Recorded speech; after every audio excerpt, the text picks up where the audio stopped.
Hello everyone, it's Old Guardian here.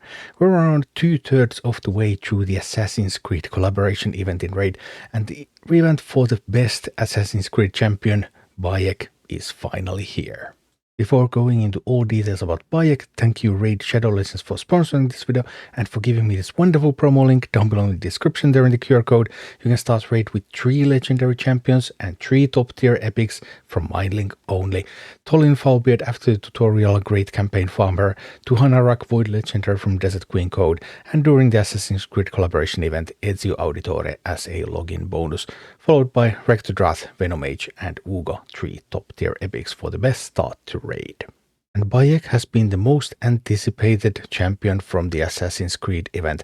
The Assassin's Creed champions don't have great synergy together. They have a little bit of synergy, but they don't make a great team like the Teenage Mutant Ninja Turtles made, for example.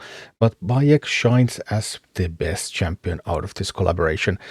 And Bayek event is unfortunately a tournament. So it is a champion chase tournament starting Friday, February 27 until Monday, March 2nd. So lasts for 72 hours. And the number 1 finisher in each group of 100 players gets Bayek if they reach a minimum of 5,000 points. And in order to get that number 1 finish, you will need those 5,000 points anyway.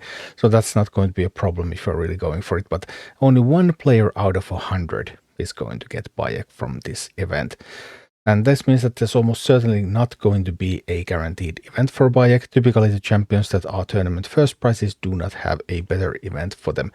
Plarium has done this before in major events. For example, in the Turtles event, the tournament reward was Shredder. But this time, sadly for the players, the tournament reward is the best champion of the collaboration. And that's why I expect this tournament to be highly competitive. People are going to spend a lot on this event, and also champion chase, which means that you get points when you open champions. That is super easy to snipe with money. So that means that even up to the very last second, someone can get thousands and thousands of points in a matter of a couple of minutes. So no lead is going to be safe until the event is over. This event is now the 4th event for Assassin's Creed champions. Ezio is the login reward, and that's still ongoing for another month. Cassandra came from Fusion, that's already over. Basim was in a Deck of Fate, that's already over. And Bayek now in tournament for number 1 finish in the tournament. Edward, we haven't seen Edward guaranteed event yet. And then there's Pontiff Augustine, who's also part of this event, even though he is not from the Assassin's Creed series. And there hasn't been a guaranteed event for Pontiff Augustine either. All of the champions are available from Shards, well, apart from Ezio, who's just a login reward, during this collaboration. So until April 8th, there is a random chance that you might get one of these champions, and there are probably going to be some kind of boost events that give you a bit better odds to pick them up from Shards, but those odds are always still going to be very low.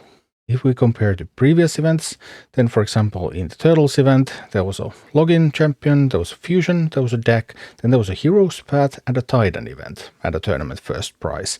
In the Alice event, there was a login, fusion, deck, couple of tournament first prizes. The Asgard event had a login, fusion, deck, tournament first prize. As you can see, this team just keeps going on and on.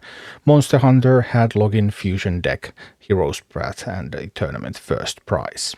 So for the Assassin's Creed event, we have not had a Hero's Path and we have not had a Titan event. So the remaining 2 champions could come from events like that, or there could be more tournaments. It's not necessary that all champions must have an event, but usually they do. So Edward, Pontiff Augustine, if I were to guess, I would probably guess Hero's Path for Pontiff Augustine because it's a Void, and Titan event for Edward, but it's anybody's guess.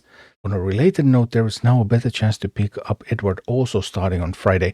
So there's an Extend Summon Boost event for Edward from Sacred Shards that starts on Friday, and that coincides with an X2 Legendary Chance event for Sacred Shards.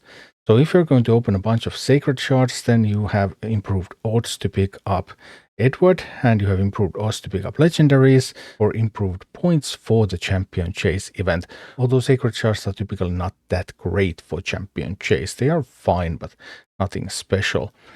You could, of course, combine that with the Bayek Champion Chase. If you're willing to spend a lot, then you might pick up Edward and Bayek both during the weekend.